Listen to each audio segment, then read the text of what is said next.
Hello students, आज मैं आपके साथ रियल नंबर का इंट्रोडक्शन दे रही हूँ जो आपका क्लास 10th का चैप्टर 1 है। अगर आप मेरे चैनल पे पहली बार आए हो तो प्लीज़ लाइक शेयर सब्सक्राइब जरूर करें। सब्सक्राइब तो जरूर ही कर दें, ठीक है। देखो, इस चैप्टर में जो इंपॉर्टेंट टर्म्स हैं जो आपको पता होने ही चाहिए वो ये हैं। सबसे पहले नेचुरल नंबर। नेचुरल नंबर क्या होते हैं? Counting number. हम किससे शुरू करते हैं? बच्चा को काउंटिंग सिखाते हैं, 1 से शुरू करते हैं, तो 1 से लेके इनफाइनाइट तक जो भी नंबर है वो नेचुरल नंबर है, ठीक है। सेकेंड है आपका होल नंबर। अगर हम यहाँ पे जीरो और लगा दें, नेचुरल नंबर से पहले जीरो लगाते हैं तो 0 1 2 3 4 ये क्या हो जाएंगे? हमारे होल नंबर, ठीक है। फिर आया इंटीजर। अगर हम नेचुरल नंबर में हमने जीरो लगाया तो होल नंबर हो गया, और अगर उसके आगे हम नेगेटिव नंबर को भी ले लें तो क्या हो जाएगा? हमारे इंटीजर। तो whole numbers and they are negative and zero and is it denoted by Z, ठीक है। उसके बाद आया रेशनल नंबर। रेशनल नंबर तुम पढ़ चुके छोटी क्लासेस में। वो P अपॉन Q की फॉर्म में लिखते हैं और Q कभी भी जीरो के बराबर नहीं होगा इसमें, क्योंकि ठीक है। तो the number which can be expressed as P and Q where P and Q are integers and Q is not equal to zero are known as rational number and it is denoted by Q, ठीक है। अब आया irrational number. Irrational number क्या है? Irrational number वो है, जैसे अगर मैं बोलूं कि मैं बोल सकती हूँ कि √5 या √3 या √2 ये जो है कैसे इरेशनल नंबर है। तुम कहोगे क्या √4 भी इरेशनल नंबर है? नहीं, क्योंकि उससे तो हम कर सकते हैं 2 आ जाएगा उसका आंसर बाहर, तो वो नहीं। अब देखो क्या होते हैं, all real numbers which are not rational numbers are known as irrational number and it is denoted by Q। A non terminating, ध्यान दो क्या बोला? नॉन टर्मिनेटिंग मतलब जो हम उसे डिवाइड करेंगे तो कभी भी खत्म नहीं होने वाला, एंड नॉन रिपीटिंग और रिपीट भी नहीं होगा, ठीक है। Decimal is an example of N irrational number. For example जैसे √2 दे दिया, पाई दे दिया, √5 हो गया, √7 हो गया, सब इरेशनल नंबर है। अब आता है आपका जो चैप्टर का नाम है रियल नंबर्स। रियल नंबर क्या है? अगर हम रेशनल इरेशनल दोनों नंबर को मिला दें तो उसके कॉम्बिनेशन को हम क्या बोल देंगे? Real number. The collection of rational and irrational numbers are known as real numbers and it is denoted by R. अब आता है प्राइम नंबर। तुम कहोगे ये तो हम बचपन में पढ़ चुके हैं। बेटा बहुत जरूरी है, जो इसमें क्वेश्चन दे रखे हैं उसमें प्राइम नंबर आपके लिए मेन है। The number which is divisible by either one or itself is called a prime number। जैसे 2 है, 3 है, 5 है, 7 है, ये सब हमारे क्या है? ऐसे समझो कि प्राइम नंबर वो हैं जिसके सिर्फ 2 ही फैक्टर होते हैं, एक तो 1 और एक नंबर इटसेल्फ। जैसे अगर हम यहाँ बात करें 2 की, तो 2 के फैक्टर क्या होंगे? 1 और 2, है ना। 3 के फैक्टर क्या होंगे? 1 और 3। 5 के फैक्टर क्या होंगे? 1 और 5। और 7 के फैक्टर क्या होंगे? 1 और 7। तो ये क्या हो गया? प्राइम नंबर, ठीक है। अब आया composite number. The number which has more than 2 factors. हमने अभी बोला प्राइम नंबर के सिर्फ 2 ही फैक्टर होते हैं। अगर 2 से ज्यादा फैक्टर हुए किसी नंबर के तो उसको हम क्या बोल देंगे? Composite number. तो 2 factors known as the composite number. For example 4 आया। 4 कैसा आया? 4 के क्या क्या फैक्टर्स होते हैं? 1 हो जाएगा, 2 हो जाएगा, 4 हो जाएगा। तो 3 फैक्टर हो गए, तो क्या हो गया? कंपोजिट। स्मॉलेस्ट अगर कंपोजिट नंबर पूछा जाए तो 4 है, स्मॉलेस्ट प्राइम नंबर पूछा जाए तो 2 है, और 1 नाइदर प्राइम नॉर कंपोजिट, ठीक है। तो 1 कुछ भी नहीं, ये याद रखोगे आप। अब आए co prime numbers. Co prime numbers are numbers that have only 1 prime factor, जिसका सिर्फ क्या बोल रहे हैं? Only 1 prime factor of 1। This means that a number is set to co prime when it's greatest divisor is 1। तो मतलब सिर्फ उनके बीच में जो है आना चाहिए एचसीएफ उनका 1 आना चाहिए। जो भी 2 नंबर हम ले, जैसे 2 3 ले लें तो उसका मतलब कॉमन फैक्टर क्या होगा? 1 ही होगा ना, तो को प्राइम नंबर हो गया, ठीक है। अब है इवन नंबर। जो भी नंबर 2 से डिविजिबल हैं उन्हें हम बोल देंगे। तो the number which is divisible by 2 is known as even number. Say 2 4 6 odd number. The number which is not divisible by 2 is known as odd number. तो जो नंबर 2 से डिवाइड ना हो उसे हम बोल देंगे ऑड नंबर। जैसे 1 3 5 है। अब आया prime factorization. Prime factorization is a way of representing a number as a product of its prime factor. इसको मैं भी तुम्हें, वैसे तुम बचपन से पढ़ चुके हो लेकिन अभी इसके ऊपर बहुत सारे क्वेश्चन आते हैं। अब आती है तुम्हारी the fundamental theorem of arithmetic. इसे मैं आपको समझाऊंगी एग्जाम्पल के साथ, ठीक है। पहले इसे पढ़ लें। क्या है? Every composite number can be expressed, मतलब फैक्टराइज कर सकते हैं as a product of primes, ठीक है। And this factorisation is unique apart from order in which the prime factors occur. अब मैं तुम्हें ये बताती हूँ कि कैसे एग्जाम्पल के साथ तुम समझो तो तुम्हें अच्छे से ये चीज़ क्लियर हो जाएगी। जैसे कि यहाँ पर ले लेंगे the fundamental theorem of arithmetic. क्या है? By using factor tree. दो तरीके से हम इसे कर सकते हैं, बचपन में दोनों फैक्टर। ये हमें नंबर दे दिया, कैसा नंबर होना चाहिए? पॉजिटिव, पहली शर्त। दूसरा, अब हम इसको क्या कर रहे हैं? प्राइम नंबर से हम इसको डिवाइड कर रहे हैं। तो 2 से डिवाइड करें तो 2 × 1260 मतलब 1260, इसके 2 फैक्टर हो गए। फिर हमने इसको 2 से करा क्योंकि लास्ट में क्या आ रहा है? इवन नंबर, तो 630 आ गया। फिर हमने 2 से करा तो 315 आ गया। अब तक जितने नंबर आए थे सब इवन नंबर थे। ये नंबर क्या है? ऑड। अब हम इसे देख लेंगे डिविजिबिलिटी रूल लगाकर।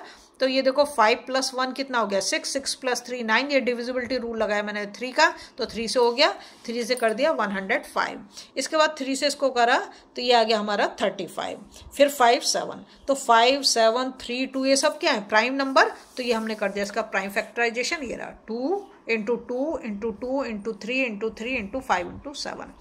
ये हमने कैसे लिखा? प्राइम फैक्टर्स के उसमें। अब ये क्या है? 2520 क्या है? एक कंपोजिट नंबर है और इसको हमने किस में लिखा है? Product of prime factors. तो अब इसको हम पावर में लिख देंगे। 2 कितने टाइम्स आए? 3 टाइम्स, तो 2 क्यूब कर दिया। 3 कितने टाइम्स आए? 2 टाइम्स, तो 3 स्क्वायर कर दिया। 5 और 7 1 टाइम है, तो इसको हमने ऐसे रखा। अभी इसको 2 तरीके से कर सकते हैं। एक तो मैंने बताया फैक्टर ट्री बनाकर, और दूसरा तरीका और है इसका करने का हमारा। ये रहा, देखो सबसे पहले वो क्या कहता है हमको? वो कह रहा है कि every composite number can be expressed और factorise as product of prime numbers. कोई भी हम कंपोजिट नंबर ले लें, उसको जब हम फैक्टराइज करेंगे तो किसकी फॉर्म में आएगा? वो प्रोडक्ट ऑफ प्राइम नंबर्स। जैसे ये लिया 1264, एक क्या है? एक कंपोजिट नंबर है। इसको मैंने 2 से डिवाइड किया।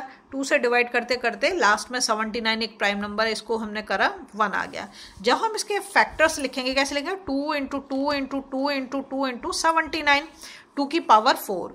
ये एक क्या है? Composite number. किसकी फॉर्म में लिख दिया हमने? एक प्राइम फैक्टर्स की फॉर्म में लिख दिया। तो कोई भी कंपोजिट नंबर है उसे हम इसी तरीके से प्राइम फैक्टर्स के फॉर्म में लिख सकते हैं। तुम बचपन से वो करते आ रहे हो क्या? तुम्हारा प्राइम फैक्टराइजेशन से कोई भी नंबर लोगे तो तुम उसको ऐसे कर सकते हो। ठीक है। अब इसका बहुत ही इंपॉर्टेंट एक आता है हमारा, यह यूक्लिड्स डिवीजन लेमा। क्या है? बहुत ईजी है। पहले हम लेंगे एग्जाम्पल तो हमें जल्दी क्लियर हो जाएगा, उसके बाद हम उसको पढ़ेंगे कि क्या दे रखा है। ये है Euclid's division algorithm. Find the HCF of 527 425 using Euclid division algorithm. देखो जो छोटा नंबर है ना, छोटे नंबर को बाहर लिखेंगे, मतलब ये तो डिवीजर हो गया। जो बड़ा वाला नंबर है वो हमारा क्या हो गया? डिविडेंड हो गया। बात समझ में आई? मैंने क्या बोला? जो छोटा नंबर है वो डिवीजर और जो बड़ा नंबर है वो डिविडेंड। तो डिविडेंड को हम ए से रिप्रेजेंट कर रहे हैं और डिवीजर को हम बी से रिप्रेजेंट कर रहे हैं। ये देख लें क्योंकि फॉर्मूले में यही लिखा आएगा। ठीक है। तो हमने इसको इससे करा तो 1 टाइम करा, इसके बाद इसको हमने माइनस किया तो ये आ गया 102 आ गया। अब हम क्या करेंगे? यहाँ पे हमें रुकना नहीं है। 425 को हम फिर अंदर लेके जाएंगे। मतलब इसको मैंने क्या बना दिया? जो हमारा रिमाइंडर आया, रिमाइंडर को तो मैंने क्या बना दिया? डिविजर बना दिया। और जो हमारा डिविजर था उसको मैंने डिविडेंड बना दिया। अब इससे इसको डिवाइड किया, 4 टाइम्स गया, ये आ गया 17। तो 17 क्या आ गया? हमारा रिमाइंडर आ गया। और जो हमारा डिवाइजर था उसको मैं यहाँ अंदर ले गई तो डिविडेंड बना दिया। फिर इसको करा, ये हो गया। अब समझो, इसको हम कब तक करते रहेंगे? इसको हम तब तक करते रहेंगे जब तक कि हमारा रिमाइंडर 0 ना आ जाए। क्या बोला मैंने? जब तक हम इसको डिवाइड करते रहेंगे जब तक कि हमारा रिमाइंडर जो 0 ना आ जाए। अब देखो जो ऊपर लिख रखा तुम्हें 1 मिनट में क्लियर हो जाएगा। इतनी सारी थ्योरी देख के, वरना तुम डर जाओगे कि पता नहीं क्या भूत बुला दिया। कुछ भूत नहीं, बहुत ईजी है।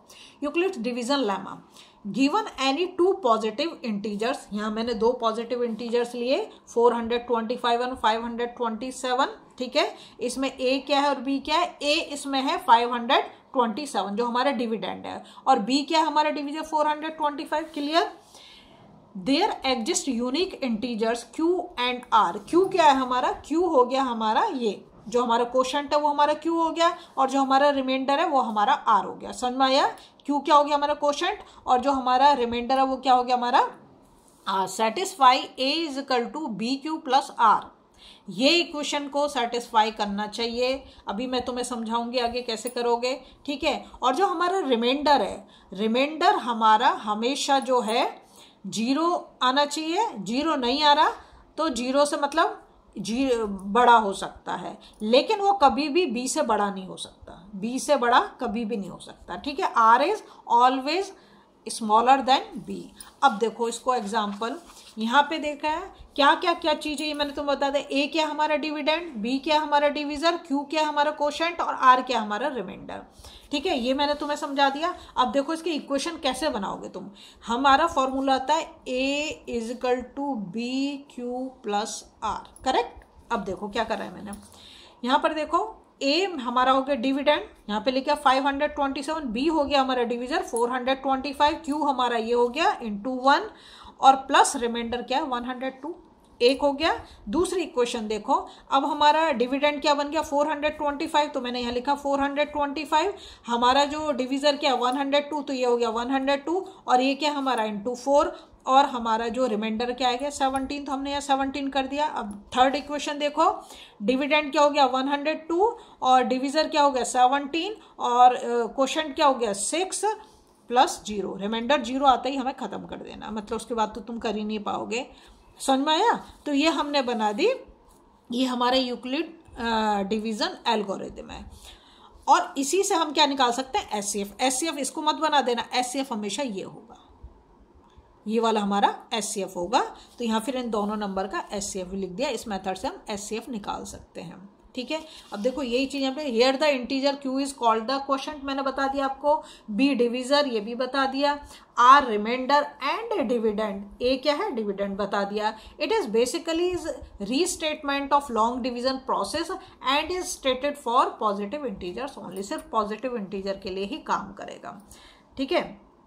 तो इस चैप्टर में ये बहुत इंपॉर्टेंट है, इससे आपको क्वेश्चन आएंगे। और एक और चीज़ एक आएगा रैशनैलिटी प्रूव करने के लिए, ठीक है, मतलब इर्रेशनैलिटी, रैशनैलिटी नहीं इर्रेशनैलिटी, तो उसके लिए जो है आपको एक और क्वेश्चन मैं बता देती हूँ। इस चैप्टर से इसी टाइप के क्वेश्चंस बनेंगे और इससे ज़्यादा ये आएगा, प्राइम फैक्टराइजेशन आएगा, ठीक है। तो बस सीधा क्या करना है, आपने प्राइम नंबर से नंबर को डिवाइड करना है। जैसे इसके लास्ट में 5 है तो मैंने 5 लेके कर दिया, 5 7 जा 35 है ना, 5 6 जा 30, 5 5 जा 25, फिर लास्ट में 5 आ रहा है तो 5 से डिवाइड कर दिया। फिर मैंने इसको 5 + 1 6 + 3 9 हो गया तो 3 से चला जाएगा। फिर 51 आ गया, 5 + 1 6 हो गया तो 3 से चला जाएगा, है ना। ऐसे करके प्राइम फैक्टर्स हम ये लिख देंगे, फिर इस हमें किस में लिखेंगे एक्सपोनेंशियल फॉर्म में इसको हम लिख देंगे, ठीक है। अब मुझे आपको ये देखो ऐसा क्वेश्चन भी है तुम्हारा, एक्सरसाइज 1.2 में दे रखा है। एक्सरसाइज में अब कराऊंगी, सारे क्वेश्चंस कराऊंगी, बोर्ड में आए हुए क्वेश्चंस भी कराऊंगी, कुछ क्वेश्चन मैंने ऑलरेडी करा रखे हैं। यहाँ लिख रखा है prove that 7√5 is an irrational number, ठीक है। तो यहाँ पे आपने देखो जो दे रखा है उसको रेशनल दे रखा, आप इरेशनल मानोगे, तो let us assume that 7√5 is a rational number. हमसे पूछ क्या रहा है, इरेशनल पूछ रहा है, लेकिन हम उसका उल्टा करेंगे, हम बोलेंगे रेशनल नंबर है, ठीक है। मम्मी के अपोजिट ही चलना है। 7√5 अगर ये एक रैशनल नंबर है तो P/Q की फॉर्म में होना चाहिए। अब हमने सारे नंबर पढ़े तो तुम्हें समझ में आएगा कि क्यों इस सब चीज़ की जरूरत थी। तो जब बच्चे को यही नहीं पता कि रैशनल नंबर क्या होता है, कैसे क्वेश्चन करेगा, नहीं कर पाएगा। तो हमें पता है कि रैशनल नंबर क्या P/Q की फॉर्म में था, अगर हम इसे रैशनल मानना है तो P/Q के इक्वल होना चाहिए।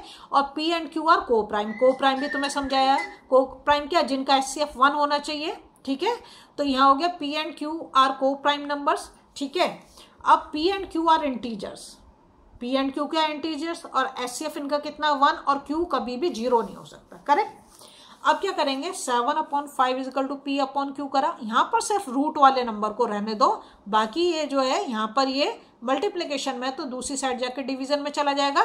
तो यहाँ 7 से इधर ले आई मैं, तो P/7Q हो गया, correct. Here P, Q and 7 are integer, सारे के सारे क्या इंटीजर्स हैं।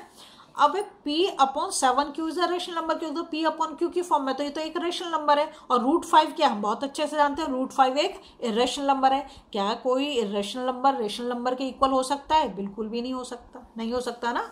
But √5 is a rational number, so this is contradiction, ये अपनी बात का क्या करता है, जो हमने एजम्पशन लिया, एजम्पशन में तो हम बोलेंगे रेशनल नंबर है, तो कॉन्ट्राडिक्ट कर रहा है नहीं कर रहा है बात को। Hence our assumption is wrong, ये जरूर लिखेंगे, and it is not a rational number, it is an irrational number. मुझे नहीं लगता कि इससे छोटा आपको कहीं भी यूट्यूब पे इंट्रोडक्शन मिलेगा, और मैंने सारी चीज कवर करी। हम धीरे धीरे हर एक चैप्टर के क्वेश्चन भी कवर करेंगे। अगर वीडियो पसंद आ रही प्लीज लाइक शेयर सब्सक्राइब कर दें, फॉलो जरूर करें।